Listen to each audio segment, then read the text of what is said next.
Hey everybody. If you offend easily, then I hope your family owns a jewelry shop or something because you're going to need a lot of pearls to clutch. All right? Although, if that's the case, I'm willing to bet that I'm the least of your worries too. So, I felt the need to just give everybody a little brief reminder that this channel is basically for whatever I feel like talking about. Um, I ramble about whatever comes to mind. Sometimes it's planned, sometimes it's not. Actually, only less than half the time it's actually planned. I got a list and I don't follow it. It's just, hey, I could talk about this at some point. And then I'll leave it on the list and forget to talk about it because something else comes up. Well, my list is over there and I don't feel like getting up. So y'all are just going to get what y'all get today. All right. I call it Thorns and all because I'm not trying to play nice. There is a part of me that still expects to wake up one day and find my whole channel gone. Mostly because I read the rules and they somehow don't fully make sense to me, especially when they don't jive with other stuff I see on the internet. So I'm, yeah. So, um, the one that's really kind of bouncing around in my head a lot this morning is that one job interview I went to. I don't remember if I've talked about this on the channel before or not. If I have, listen to it again. So, this guy who was doing the interview asked me, and he brought up politics, and I'm like, I don't even want to talk about that subject much here on the channel because everybody's got an opinion, and not everybody's wrong. I know you didn't expect to hear that one, right? Not everybody's wrong. And I think a lot of people forget that just because your opinion isn't the same as mine doesn't mean you're wrong. I think a lot of people get so afraid that their thoughts are going to get dismissed that they get aggressively defensive about them. And, I like what I said, but I hear what you said, dude. You know, and I can't claim I'm innocent. I don't call myself Thorns and all because I don't call myself that because I'm nice. No, I definitely get aggressively defensive about my stuff. Ask anyone who knows me. Ask quite a few of them who don't. So this guy brings up this manager. I want to say he was in his early 30s or late 20s, early 30s. Doubt he was any older than that. First off, he brings up politics. And because I actually kind of get nervous for job interviews. Don't know why. It's not like I actually care. But, he brings that up, and in my nervousness, nope, I don't like to talk about such things at work. I'm here to work, and that's never really good workplace conversation. Apparently, that was the wrong answer. Ugh. And he wanted to know that if I had $400 billion, what would I do? And I'm thinking to myself, how does this apply to me putting together a food bowl for someone at a line order thing? You know, fill up the bowl with what they tell me to fill it up as and slide it to the register. Like, how? Dude, if I could conceive $400 billion, I wouldn't be asking you for a job. But for some freaking reason, this question bounces in my head a lot. I mean, obviously, I didn't get the job. I mentioned things like, contributing to education, going around paying off a bunch of student loans, paying off, children's debts, so to speak, like when the school doesn't have enough money for lunches and stuff like that, a lot of charities. Like, I wanted to donate, and that was my answer, and apparently that was the wrong one. And quite frankly, I admit that was kind of a bullshit answer of me scrambling, going, how do I answer this? I've had time to think about it. Because it's a good question. It's a good question. Just not in that not in that environment. Like, dude, this is a job interview. What are you doing? Like, are you really is this really relevant to my job? Like, why? And if we're getting into that conversation right here at the interview, I don't want to work for you. But the question's a good one, and I've had time to think. And y'all, trees.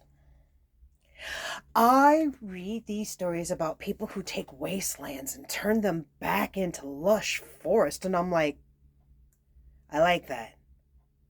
You really want to do something for climate change? Plant more trees. contribute to real climate change programs, but trees. Y'all, I would be the new Johnny Appleseed. I would go around just planting, buying up wastelands that nobody wants and turning it into forests. Like, natural ones, not moving new vegetation in where it's not meant to be, but bringing back natural flora. I would do that all over the place. And bees. I would do butt tons of bees everywhere. Hi, baby. My puppy is talking to me right now. If you didn't have bad back knees, I'd pick you up and come introduce you at the risk of your bad breath. Y'all, the vet won't fix her teeth. The vet won't fix her teeth. That's a whole conversation for another day. So trees and bees, folks, that's what I would do if I had that kind of money.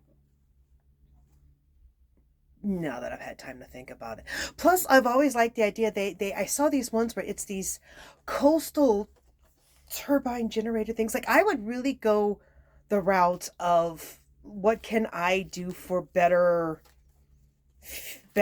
projects, better forms of fuel. Like, these water turbines off the coast that generate power and electricity. I've seen them. You've got the one where they had this, and I don't know why we're not doing this. They had a road made out of recycled things that you could just lift and replace. Now, I'd like to go find out why these things are not being invested in. If I had that kind of money, I would go look into all those things. It was like this plastic road that lit up and you could change it, you could direct it. It was really cool, and I don't know why we're not investing in it. And I'd go find these programs, and I'd invest in all of them. Find out which ones work, redirect the ones that don't into something that does. Like, I would become trees, bees, and energies. That's what I would do with $400 billion if I had it. And I, pay off my house, fix up my house, and maybe buy my neighbor's house so that he would leave. Hell, I might buy the whole street. Who knows? I'm in ramble mode today. Don't really have a lot to talk about. I mean, I have a list, but it's over there. So we're just going to go ahead and get into a reading. I'd like to remind everybody that I've been a psychic for most of my life. I got my first tarot deck at the age of 19, but I grew up with a family that did stuff, a mom that could do things, and I as someone who has done psychic reading professionally for well over 15 years, and that's in an actual professional environment, not the stuff I did out on Jackson Square, which was a lot of time too.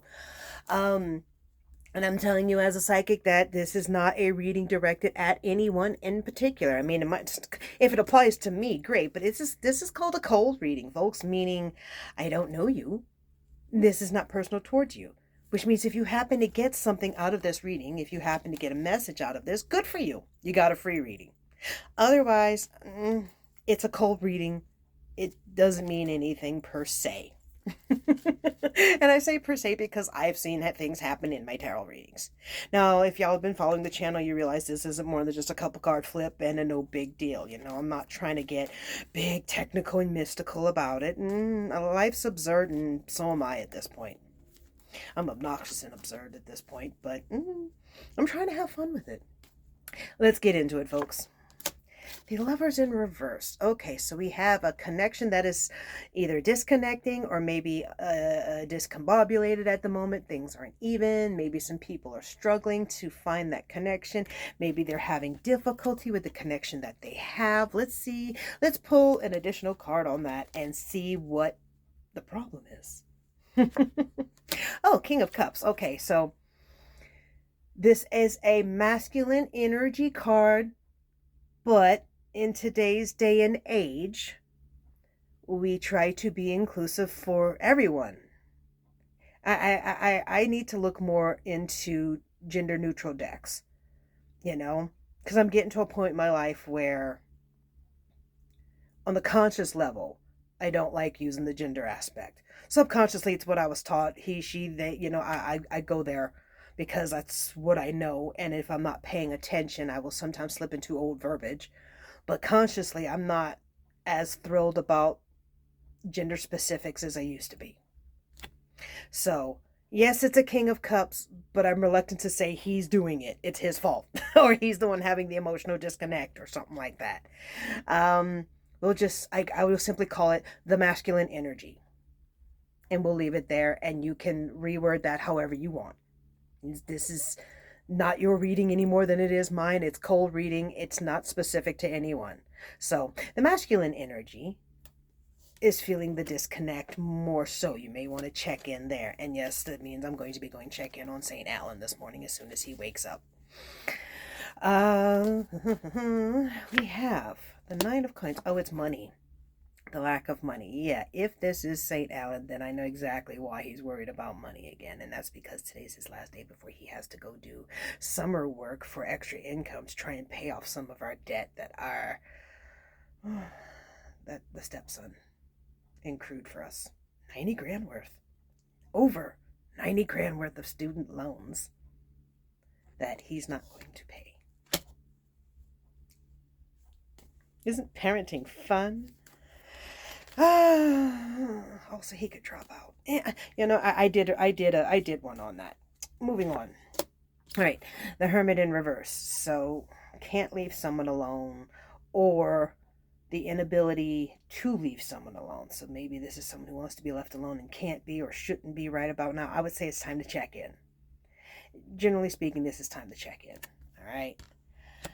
If the person pulls away again, then leave them alone, but at least check in one more time.